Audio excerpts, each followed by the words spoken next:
Cost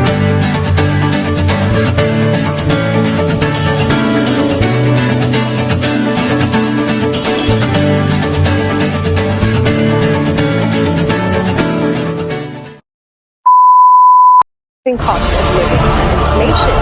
Opposition parties and student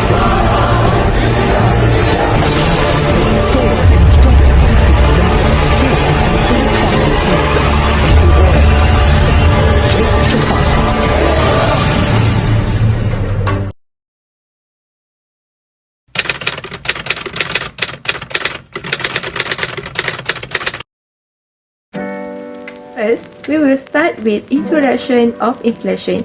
Inflation became one of the serious matters over a period of time. Inflation is defined as a persistent and sustained increase in the aggregate or average price level of goods and services in an economy. And inflation implies that there is an increase in the cost of living that causes lower purchasing power. There is an inverse relationship between inflation and the value of money. When inflation is high, the value of money will be lower and vice versa. With inflation, there is a loss of the value of a currency because the consumer's money now will not buy as much today as it could yesterday. Next is the summary of this economic issue. Inflation is a rise in prices, which can be translated as the decline of purchasing power over time.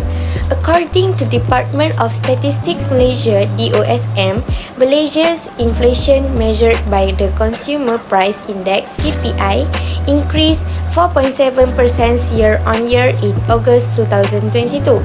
Malaysia had addressed inflation using economic instruments to influence aggregate demand, including the use of monetary policy. Malaysia also uses supply-side policy to control price escalation through import liberalization and domestic production, taking administrative action in the form of price controls of basic goods and services, particularly during festive seasons, using the Price Control Act. In Malaysia, the most important categories in the Consumer Price Index are food and non-alcoholic beverage, which are 30% of total weight, and housing, water, electricity, gas, and other fuels. The index also includes transport, which is 15%, goods and services 7%, communication 5%, recreation and culture 5%, furnishings, household equipment and routine household maintenance 4%, clothing and footwear 3%, restaurants and hotels 3%, alcoholic beverage and tobacco 2%, health 2%, and education 1%. There are two types and causes of inflation: demand pull inflation and cost push inflation. Demand pull inflation caused by an increase in the aggregate demand, while the cost push is due to the increase in the cost of production. Keynes theory.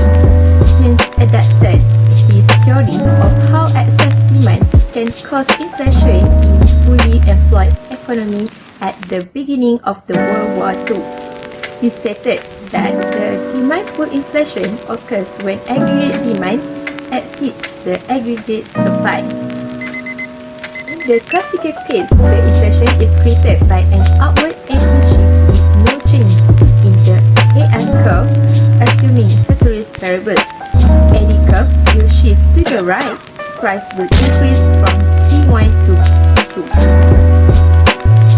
While the Keynesian AS curve provides a clearer path to evaluating the impact of demand curve shifts on the inflation rate, the effect of inflation will depend on how steep the aggregate supply curve is, as in how close it is to full employment. The closer it is, the higher the rise in inflation. This effect can be seen more clearly in the Keynesian aggregate demand curve. Cost push inflation occurs when we experience rising prices due to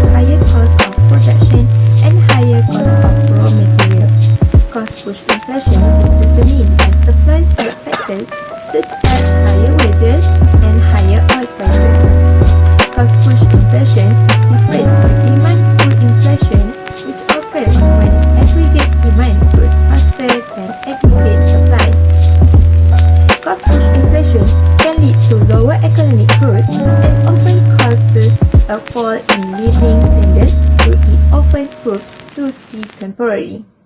This theory will become unexpected and unexpected damage.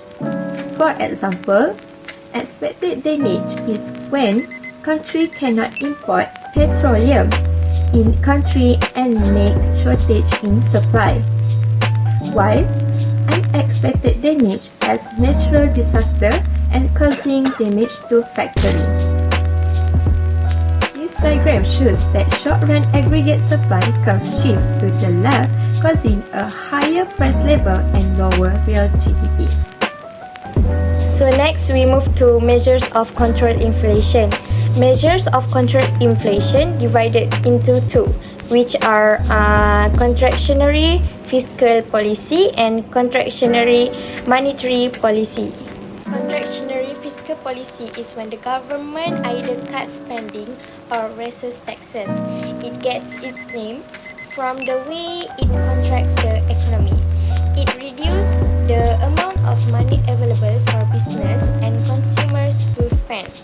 The purpose of contractionary fiscal is to slow growth to a healthy economic level.